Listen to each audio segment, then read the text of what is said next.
Ahoy! Welcome to the Sea Captain Way podcast with Phil Bender and Greg Patton, where we help listeners navigate the uncharted waters of personal and professional growth.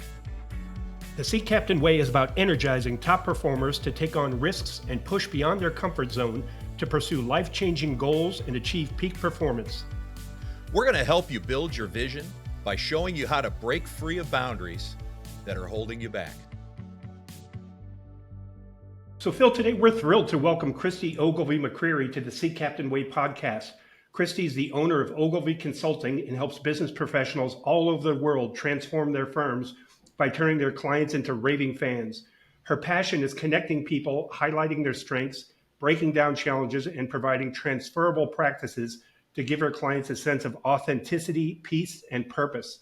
Her background includes 30 years as a professional singer, songwriter, and vocal teacher, where her work on stage and in the studio fostered deep insight into the discipline required to develop high-level performance. So welcome, Christy. Wow, that's a lot. Right? That's impressive. We could probably shut this podcast down right now. There's so much cool stuff in there. Bar has been raised. It has been raised. Welcome, Christy, and good to have you here. And very excited after getting to know you and spending some time. Welcome. Thank you so much. I am kind of bowled over by the whole thing, and I'm really happy to be invited. Thank you. All right, cool. Good. Let's get started. Let's dive right in. So, Christy, you just joined Phil's firm as a new executive coach at Sea Captain Coaching. What made you come on board, decide to join the team? I was introduced to Phil by a former client of mine who then became a client of his. And I fully admit that I was completely unaware of anything beyond, hey, it's nice to meet somebody who's been coaching longer than I have. So our first Zoom conversation, I'm here in the Chicago area, and I think, Phil, you were probably in New Hampshire at the time, maybe Florida, but Florida, yeah. Okay, because it was winter. And I was just like, hey, who is this guy? My friend James had just said, like, hey, he's a singer too. And so I was just curious to meet you, and you explained a little bit about your business, and I was very impressed. And then you asked to talk again. And by the end of our second call, I was like, oh my goodness, he's kind of interested in the work I do.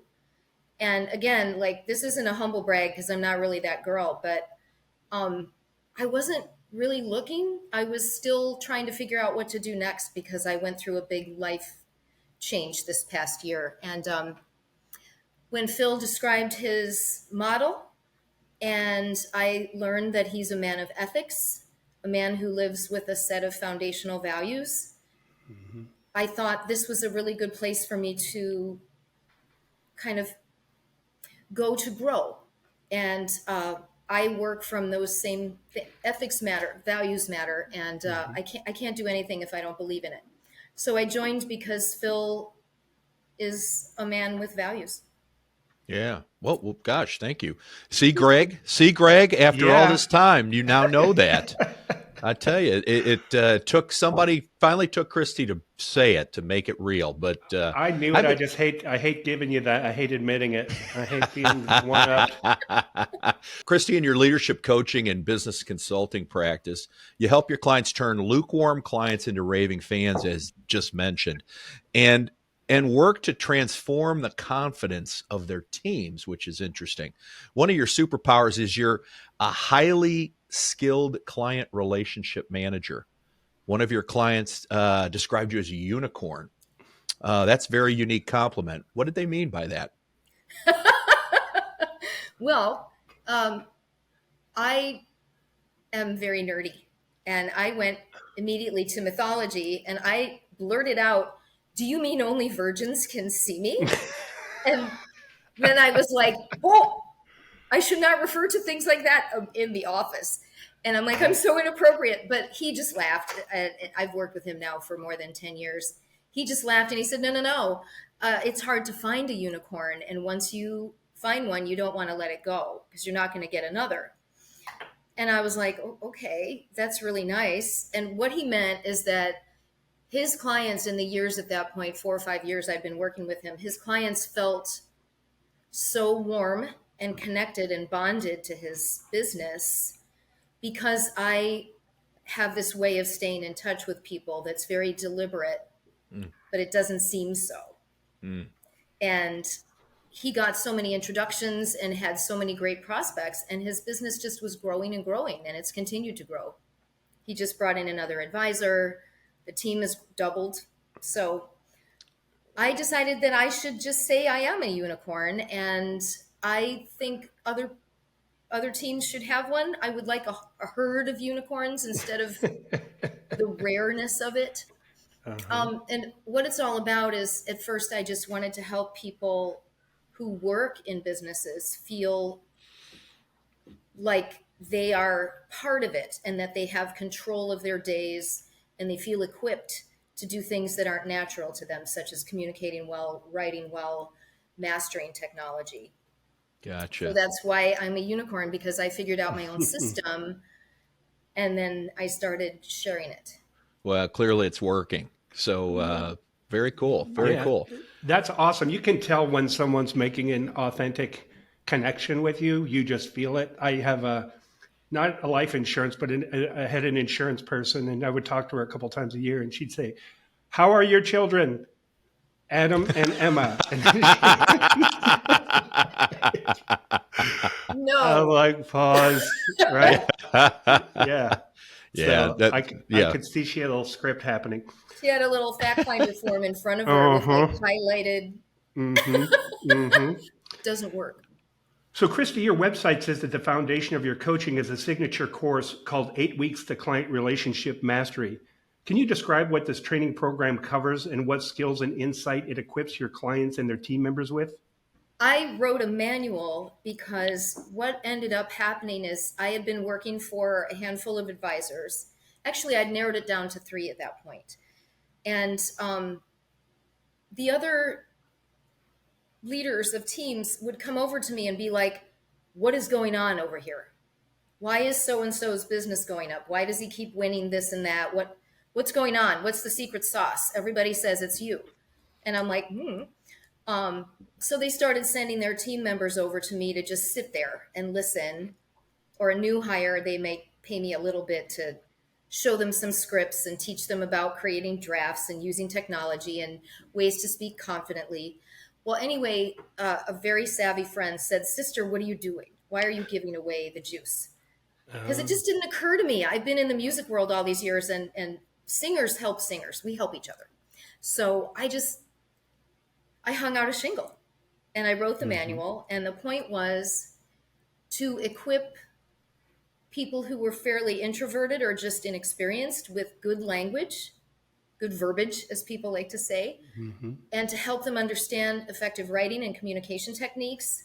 And also, many people didn't feel comfortable using CRM, client relations management software.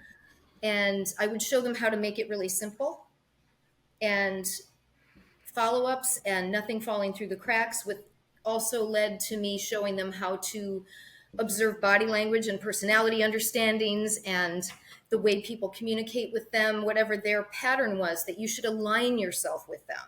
It didn't matter what your natural way was, though it's nice to know what your natural way is.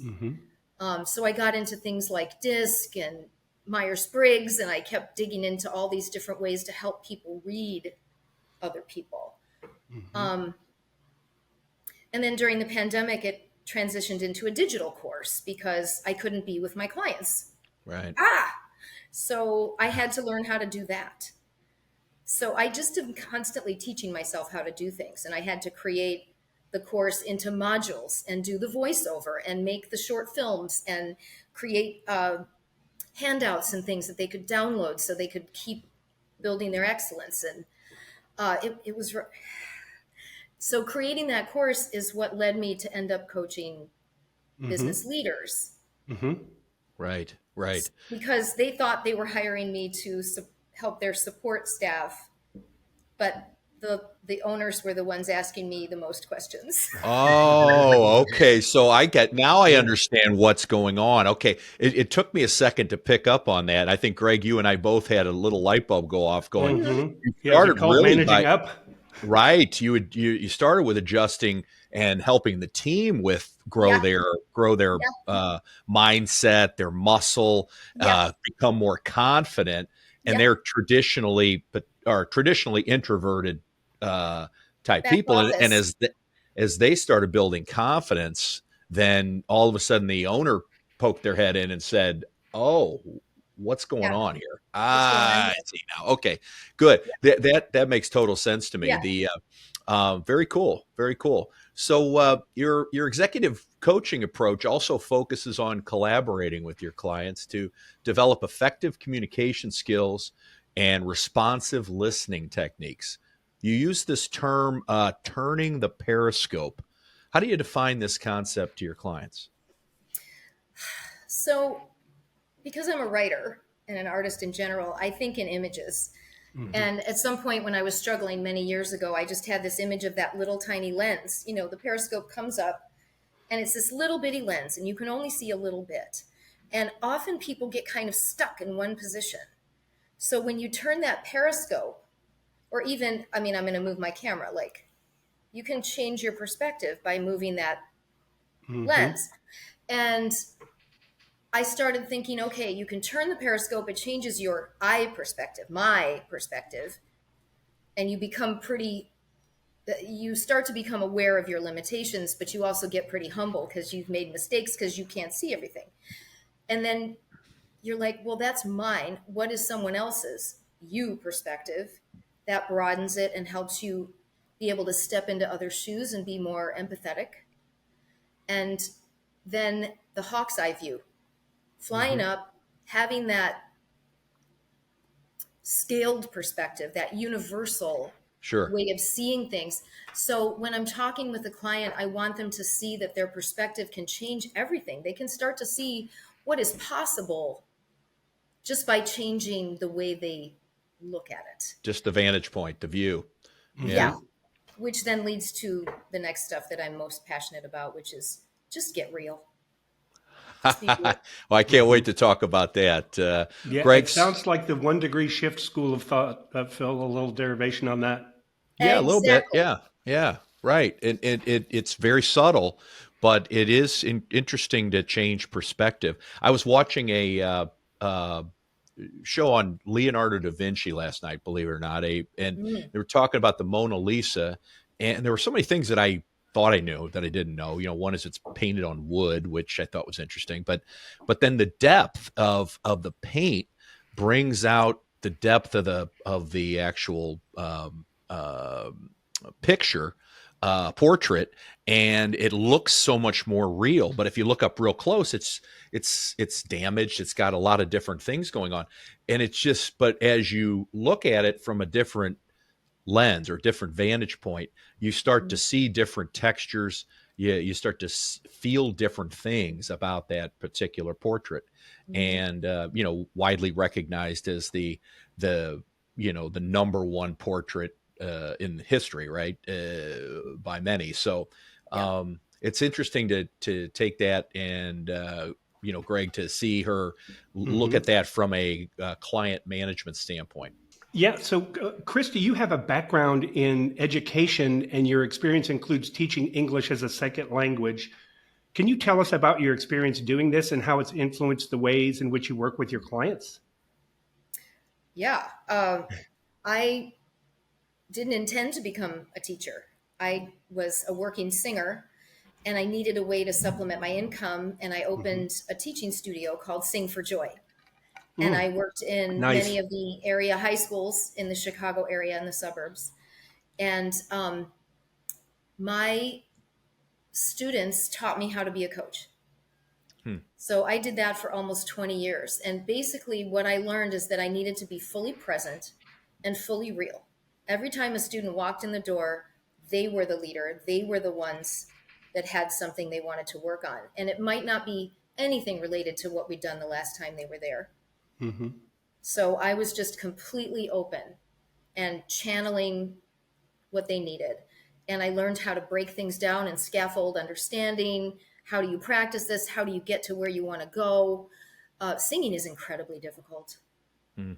And people are very intimidated and often afraid. Yeah, for So sure. I had to deal with fear as well as everybody's learning differences. So that was my first experience. And during those years, I went to school to get my Master's of Arts in Teaching. So I got a lot of like secondary ed background. And I came across, is it Daniel Gorman, Emotional Quotient? I learned about that and I thought, oh, that's a really great way to frame more perspective, a really great way to frame how to communicate well with people and my students. I started practicing yoga. I brought yoga into my studios, breath and movement. That's what yoga is. Mm-hmm. It's not intimidating. It's not, you have to twist yourself into a pretzel. And I also learned about, what was the other one? It doesn't matter. But anyway, as I was going along, I realized that my foundation and values were so important because the students in front of me, which became my coachees, they were my focus. And my authenticity is what mattered.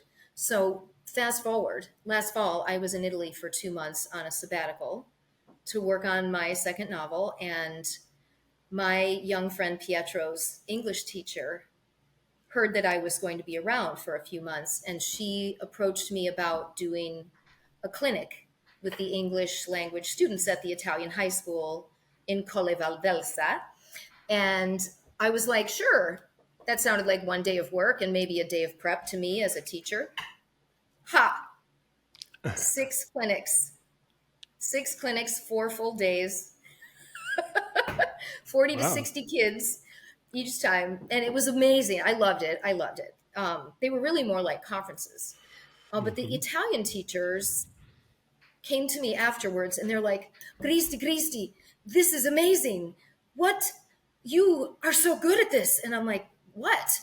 And they just said that I was really good at relating and bringing in English language, learning in a way that was so fun. They didn't even know that they were learning it. Yeah. Oh, good for So you. when I came home, I was like, I should do that tutoring because working on language is what I do already. So it's just another aspect to be tutoring people. And my focus is professionals who are proficient. I know that they want to be more relatable because they feel they want to be more eloquent, they want more ease, and they want a sense of humor.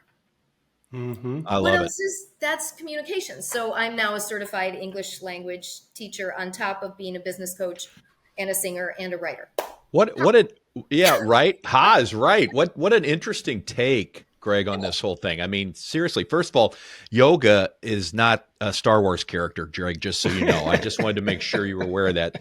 But secondly is we have a lot of coaches that come on here, and Chad Myers, one of our coaches, who is also a teacher, talks the same way about empowering the student to be the leader in the classroom. So that was really cool connection there. But the last piece that I think was really interesting is the artistry. We have certain people on the podcast, they're scientists or they're technically very strong. But then you have somebody comes in who's an artist. You clearly have that way of operating, a way of thinking that's really unique. I'm sure the listeners are saying, boy, this is a little different than the average coaching call. Phil's got a coach that's a country music. He writes, John Wilson writes lyrics. songs that are. I listened. I heard that one. That was fascinating. Yeah. Yes. Yeah. But Greg, we're noticing the depth of all the coaches. They have a unique skill set. They, like you said, a superpower. You can look at it that way, but they have that unique thing, and they all approach the same element, which is to be present with people and help them get to the place they want to get to. But the strategy they use is unique.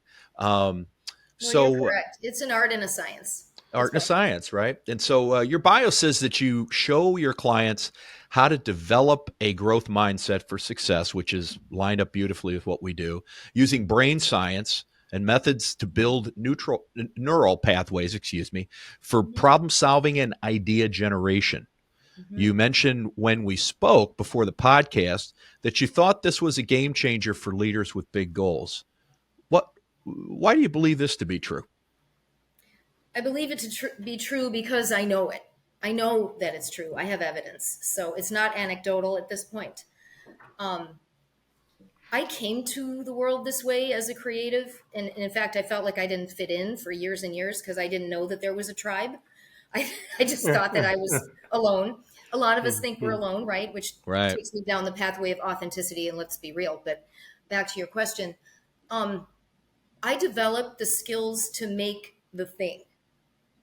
To be creative is not only to just mess around and have fun, which is great, but to finish something, whether it's a song, a poem, a novel, a whole concert. I've done recording projects, I've done all that kind of stuff. I've written a novel. I'm working on another.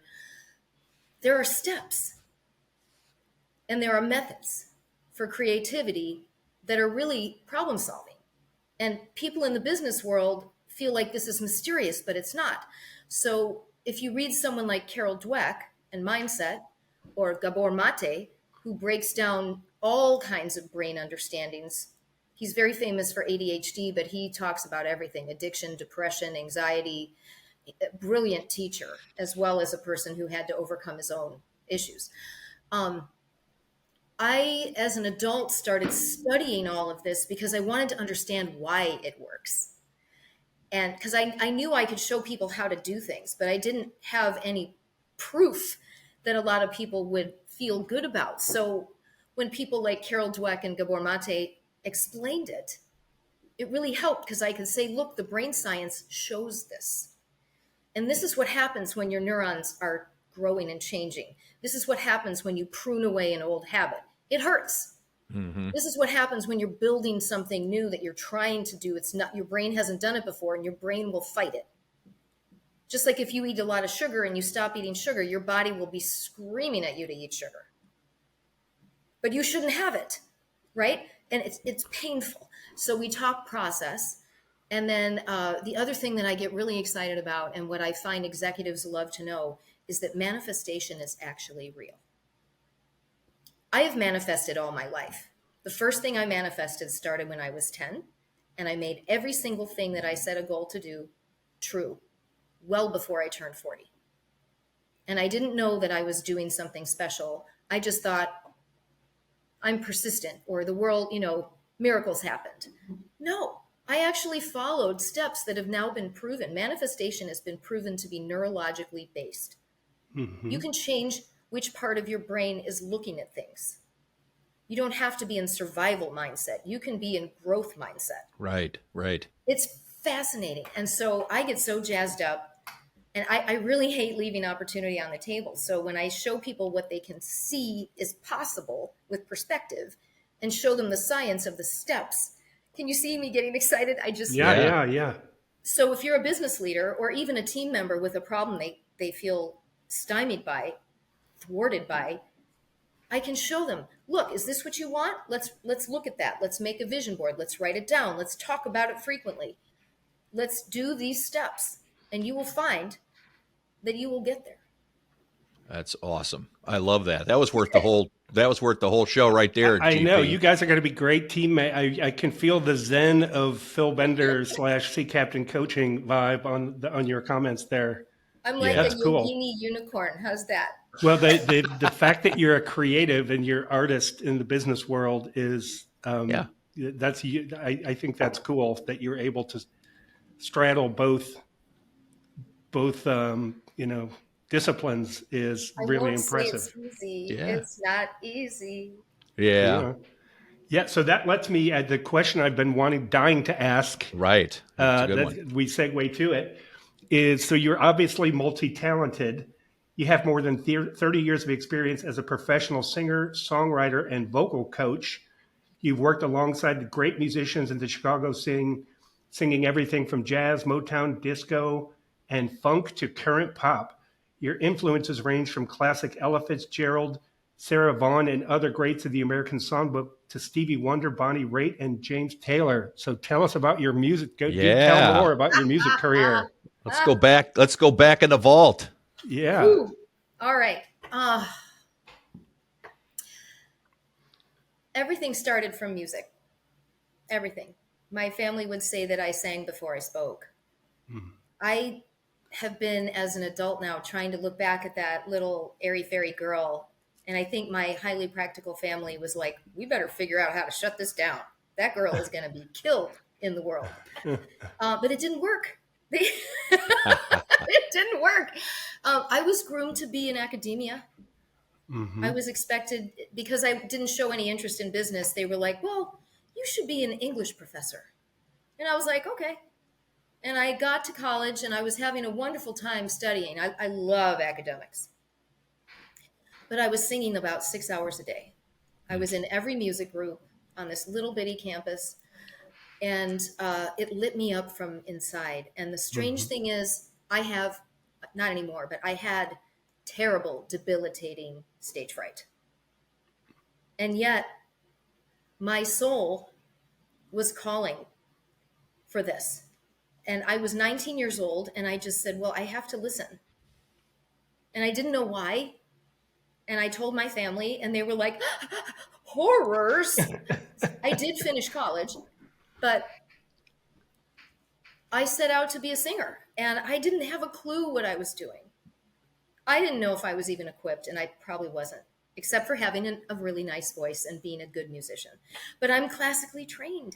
I was singing Italian arias and like vocal jazz. That's not a marketable skill. At least it wasn't in the early 90s. So I started singing in jazz clubs. I got some chances from some nice people. I met working singers and musicians who showed me that there was a way to make a life, to make a six-figure income as a singer. And I just was like, oh, and I just did everything I was told. I followed every pathway. I was very dedicated. I worked really hard. And I started singing in big bands at huge events, little rock clubs, studio recording, making my own projects. I opened the studio. I was raising children at the same time. Wow. Yeah. Yes. And music changes the world. It's the language of the universe. It affects people.